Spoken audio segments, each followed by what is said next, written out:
Amém. Pai amado, eu quero te agradecer pela oportunidade de estar na tua casa. Ô Pai, viemos nessa manhã do domingo para te adorar, para bendizer o teu santo nome, Senhor. Pai, nós te agradecemos, meu Deus. Somos miseráveis, pobres, cegos e nus. Mas aprove ao Senhor escolher cada um que aqui está para te servir, para louvar o teu nome, Senhor. Então por isso nós te agradecemos, Senhor. E queremos te pedir que pela tua graça e misericórdia, que as palavras que saem da minha boca, que seja para te agradar, que seja para falar para a tua igreja, que seja para tocar no íntimo, na alma de cada um que aqui está, Senhor. Ô Senhor, usa com compaixão, fala conosco. Nesta manhã, te pedimos e já te agradecemos no nome de Jesus. Amém. Amém. Essa leitura foi feita e o tema que hoje o Dada escolheu para mim, que a gente escolheu para ela, é a evidência da vida de Cristo em nós. Vai falar dos frutos do Espírito da obra. E essa carta foi escrita aos Gálatas pelo apóstolo Paulo nos anos entre 48 e 50 a.C., da era cristã, como alguns falam. Esta carta foi escrita para os cristãos que viviam numa província de Roma, na Galácia.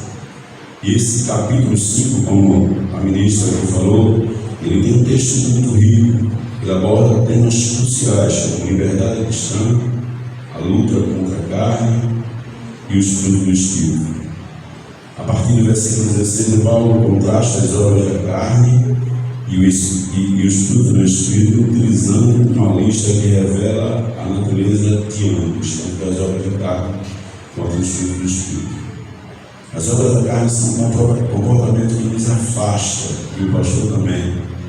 É maravilhoso quando Deus começa a falar com uma história, o pastor estava falando aqui que pecado é isso. Então, as obras da carne são comportamentos que nos afastam do reino de Deus, e o fruto do Espírito é o que nos apresenta a qualidade que devemos ser cultivada por todo cristão, para estar na presença do Senhor. Os cristãos da Galácia sofriam pressão tanto dos pagãos, das pessoas ali, como de um grupo de judeus que queria manter o judaísmo, e de forma muito forte eles tentavam trazer os cristãos de volta para os rudimentos da lei, e tentando impor os rituais cristãos. A carta de Paulo é uma resposta a esses falseadores. A carta de Paulo, essa carta, ela estava tentando trazer os crentes de volta para o que ele havia ensinado, porque tinha gente tentando levar os crentes para as tradições judaicas, e assim minando a mensagem da graça que Paulo havia proclamado.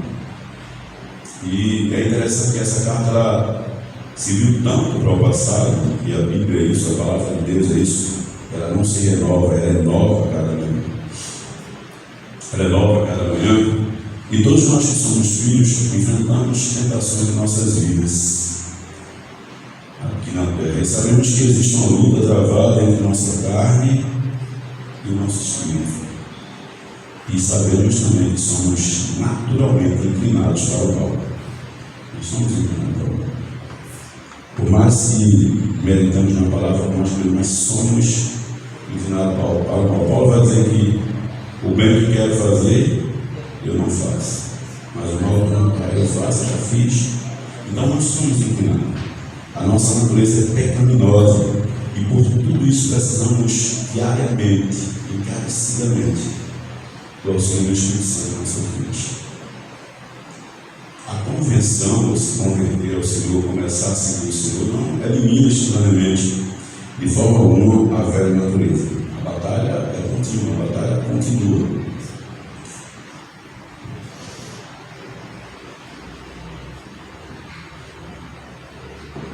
É bem verdade que quando nos convertemos, somos libertos da condenação do pecado, pois somos justificados, ou seja, ficado, a palavra justificado é ficado justo, justificado. Quando nos convertemos, nós somos justificados por Cristo. Isso é um ato divino e acontece apenas uma vez na nossa vida. No entanto, durante a nossa caminhada, durante o período que estamos aqui na Terra, somos tentados, vamos ter essa luta constante, e é a santificação, é isso que a gente precisa entender. É ela que nos dá força para dizermos não à tentação e vivermos uma vida reta, até que venha a última etapa, que é a glorificação. Aí nós somos salvos da presença do pecado. Isso só irá acontecer quando tivermos um corpo glorioso, quando partirmos aqui, nos encontrarmos com Cristo. E aí iremos viver de forma tremenda, iremos viver livre do pecado, totalmente livre do pecado. A palavra carne, do grego, sarx, grego koine, não significa apenas carne física, significa apenas o corpo. Ela denota ou mostra isso, a natureza humana. Ela mostra a natureza terrena, portanto propensa ao pecado e oposta a Deus. A regeneração cria uma nova natureza, mas a santificação consiste em permitir que o Espírito governe nossa vida.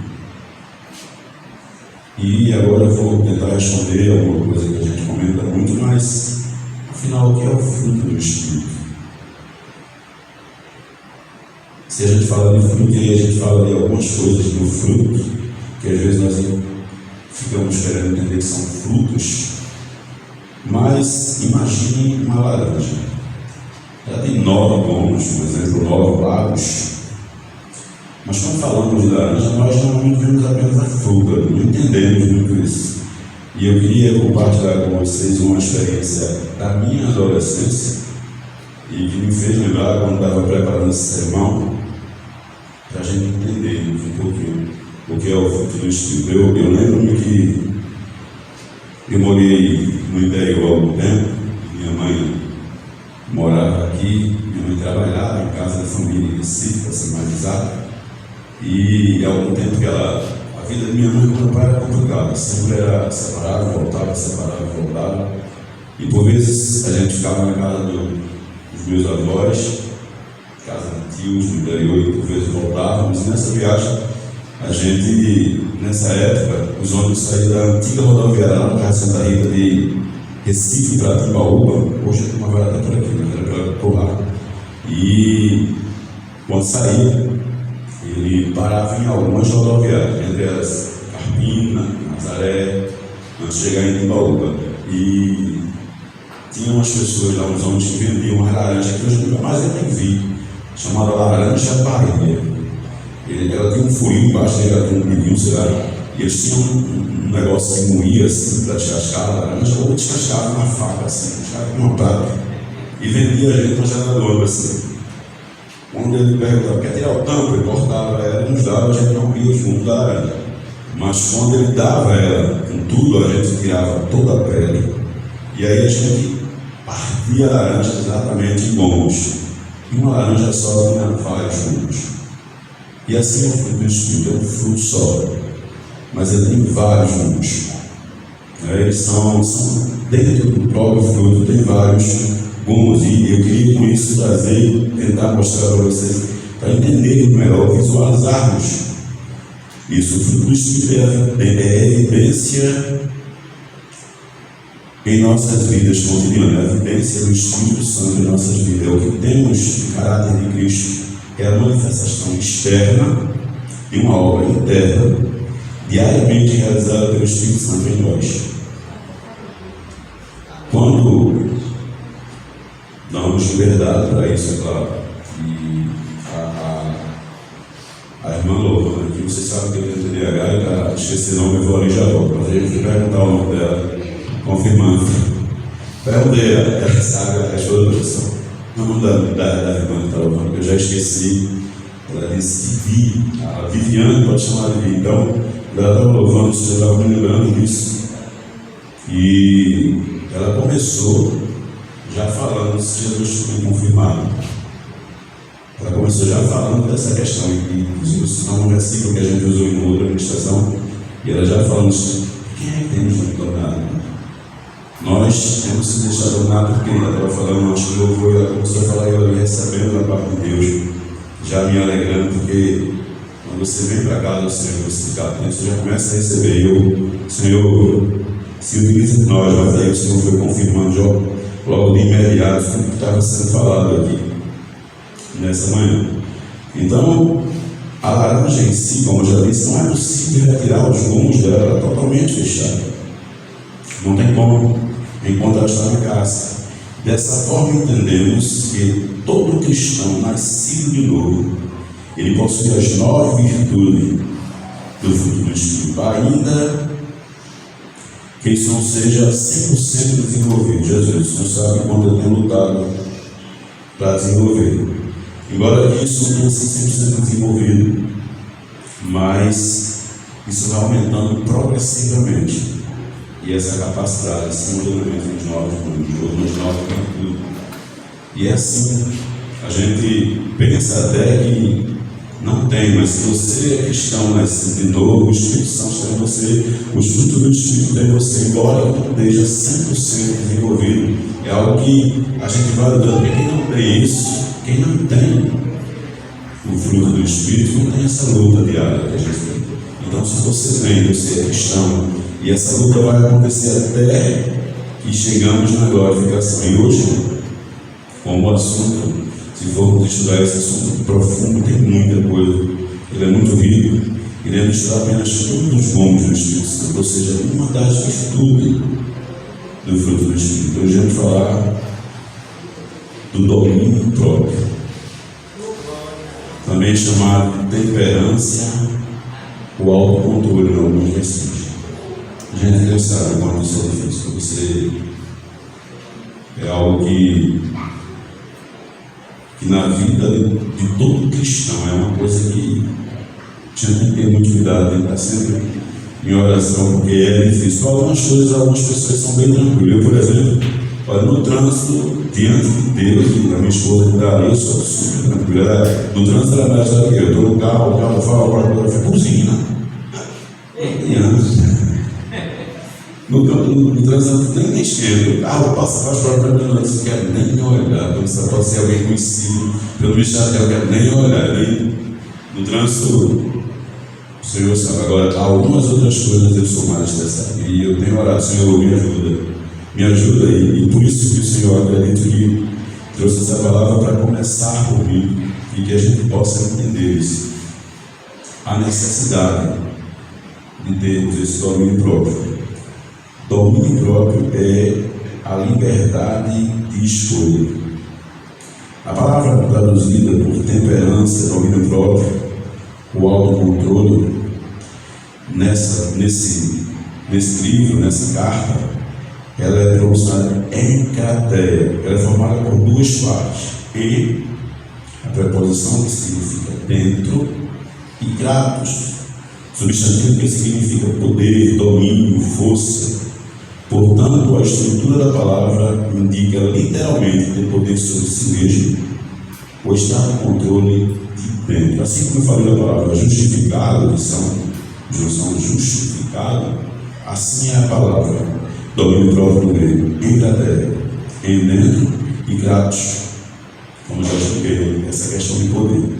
A Bíblia, no livro de Provérbios, no capítulo 16:32, diz: é melhor o homem que domina seu espírito do que o que domina o cidade. Para você ver a importância do domínio próprio. E a gente vai ter a oportunidade de ver pessoas, homens de Deus, que por falta desse domínio próprio trouxeram sérios problemas para a sua família. E hoje, preferente, vivemos em um mundo onde há falta de controle sobre as emoções, falta de controle sobre os desejos, sobre as nossas atitudes, tem destruído vidas, lares, famílias e ministério. E a gente tem visto isso com muita frequência na Igreja do Senhor. A gente, quando tomamos conhecimento de uma situação recente, é uma pessoa que a gente conhece e que a gente vê quanto é importante o domínio próprio, ter esse controle, porque se a gente não conseguir dominar, a gente perde a oportunidade de relacionamento, a paz com Deus, se não conseguir se dominar. Eu li na internet acerca de um pai de família em Minas Gerais, há pouco, que o filho tirou nota baixa ou fez a tarefa errada em casa e ele batendo na criança, ele perdeu o controle. E a criança bateu com a cabeça no móvel e teve convulsão e morreu. E ele confessa crime, ele vai para a delegacia e ele conta que quando o militar jogou água, tentou tirar a língua do menino que estava dobrado. E a gente vê quanta falta de controle, quanta falta de domínio próprio. A pessoa comete coisas que até o diabo viu.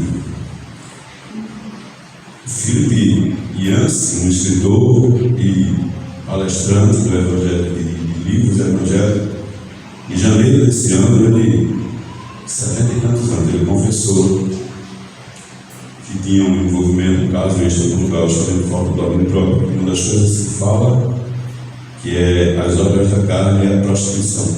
E ele, por falta de domínio próprio, ele se envolveu com outra pessoa, 70 e tantos anos, escritor, palestrante, um dos maiores escritores de livros evangélicos dos Estados Unidos. Vocês podem pesquisar depois, é Filipe Yancey.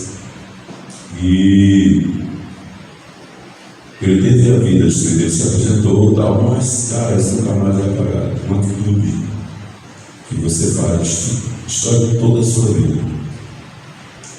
Tem uma história que, algumas histórias eu gosto de compartilhar, que também é uma que eu estudei na minha infância e até hoje ela me emociona muito.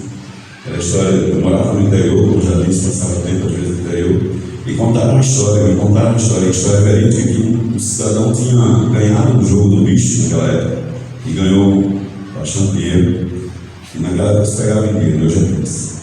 Mas ele pegou o dinheiro e colocou no guarda-roupa, e comprou mais cerveja, chamou uns amigos, começou a tomar, já deixou ele lá. E ele tinha um bebê, uma criança, não sei exatamente a idade, que comigo contaram também, a criança, 3 ou 4 anos, a criança entra no quarto, e pega o fósforo, e pega aquele dinheiro e começa a queimar.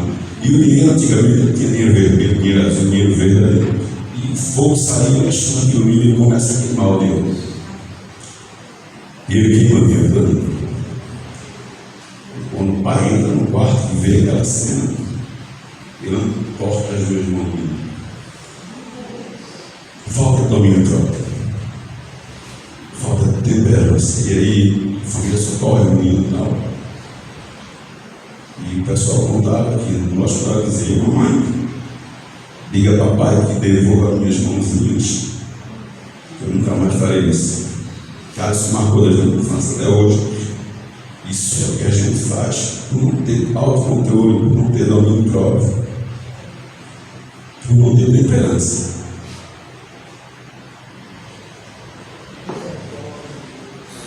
Mas o ser humano é assim. E eu creio que você já deve estudar histórias de ser humanos e pessoas normais que perderam o controle e que foram além daquilo que deveriam fazer. Esse tema, apesar de ser falado no Novo Testamento, não é um tema novo, não é nada novo. Ele está presente praticamente em toda a Bíblia Sagrada, desde o início. Em Gênesis 4:7, o jovem Caim é advertido por Deus, e diz assim a palavra: o seu desejo será contra ti, mas cabe a ti dominar.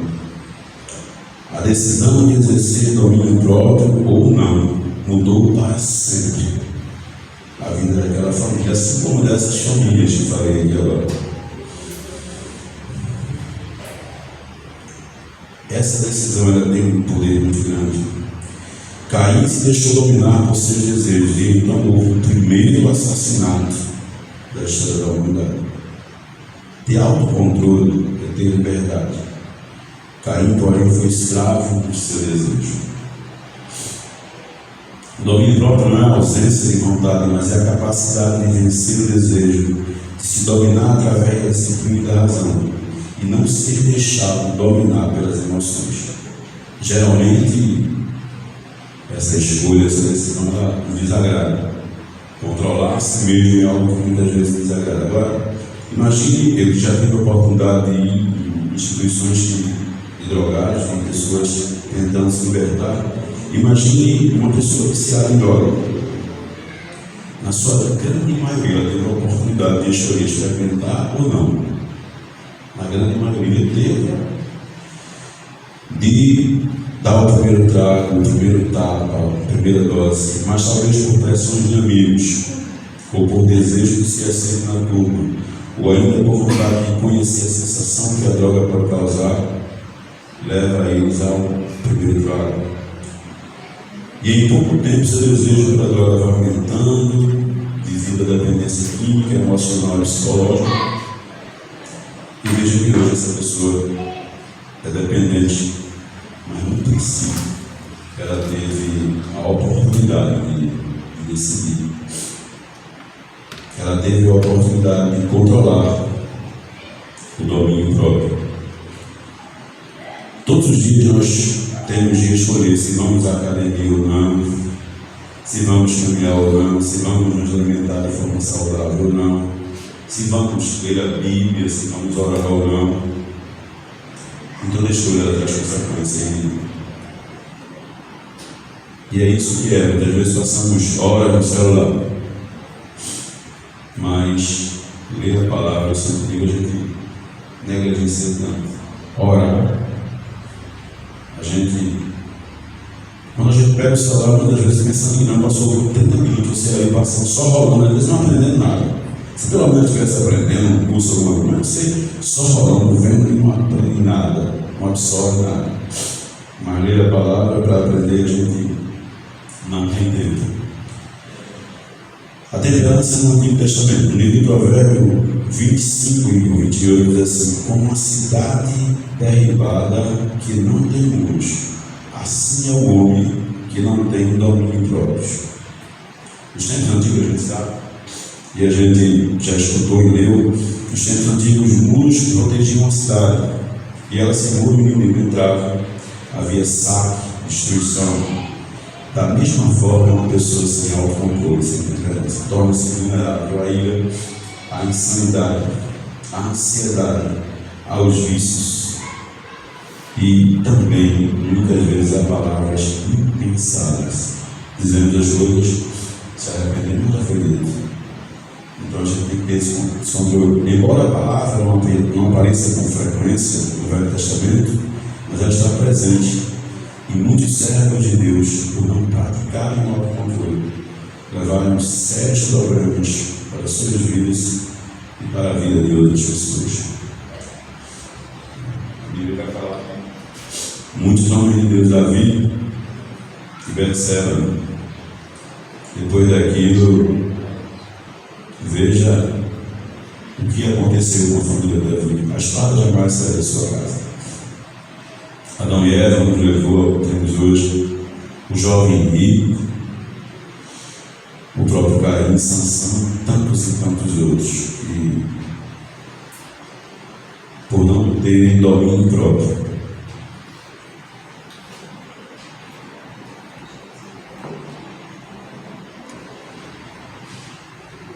a queda e a perda do autocontrole. Antes da queda, o homem governava os seus desejos. No entanto, após a queda, ou após Gênesis 3, ocorre uma inversão. A razão deixa de governar, a carne assume o controle, o pecado produz desordem. O ser humano passa a amar as coisas erradas e de maneira errada. Quando a gente diz assim, as pessoas amam mais as coisas do que as pessoas, é isso aí. As coisas, começamos a amar as coisas erradas. Em 2 Samuel 11, nós vemos o exemplo que já falamos aqui de Davi. Ele viu, desejou e tomou para si a mulher. A ausência de domínio próprio produziu adultério, tudo da obra de pecado. Adultério, mentira, assassinato. e por fim a disciplina divina. Uma decisão sem temperança, ela destrui anos de fidelidade, assim como falei do pastor do autor, escritor e palestrante, que uma decisão destruiu tudo. Tudo que ele construiu, uma decisão na vida dele, tudo foi jogado para água abaixo. Assim conosco, quanto mais cuidado a gente está na igreja, está fazendo, mas às vezes uma decisão, mal que a gente faz, destrói tudo. Já em Gênesis 39, vemos um exemplo que domina embora. Nós vemos José que enfrenta a tentação sexual da esposa de Potifar. Ele possuía a oportunidade, privacidade, a ausência de testemunho, e mesmo assim ele resistiu. A temperança o fez perder momentaneamente a liberdade. Foi preso, como sabemos, mas ele preservou a santidade. E já me perdoe de pregar assim, falando de forma. Minha irmã, eu tenho uma irmã que diz assim: rapaz, tu fala tão alto, tu fala. Então, meus irmãos não estão pregando, quase nem escuta. Realmente eu tenho muito cuidado com tudo que tenho que falar acerca do amor de Deus. Eu tenho que ter muito cuidado. E isso me faz ficar um pouco tenso também. E a gente tem Jesus, o modelo perfeito de temperança. Cristo demonstrou domínio próprio em todas as áreas. Ele teve fome em Mateus 4. Após 40 dias de jejum, Satanás diz: transforma estas pedras em pão. E a gente sabe que Jesus tinha poder para fazer, mas nem tudo o que podemos fazer devemos fazer. Tem um louvor que fala aqui, o Hélio que gosta muito dele também, tem um louvor que fala justamente disso. Na ilha, Jesus, quando foi insultado lá em 1 Pedro 2:23, diz: quando trajado, não me evitava. Lá no Getsemane, no jardim do sofrimento, mas ele diz: não faça a minha vontade, mas a tua, Pai.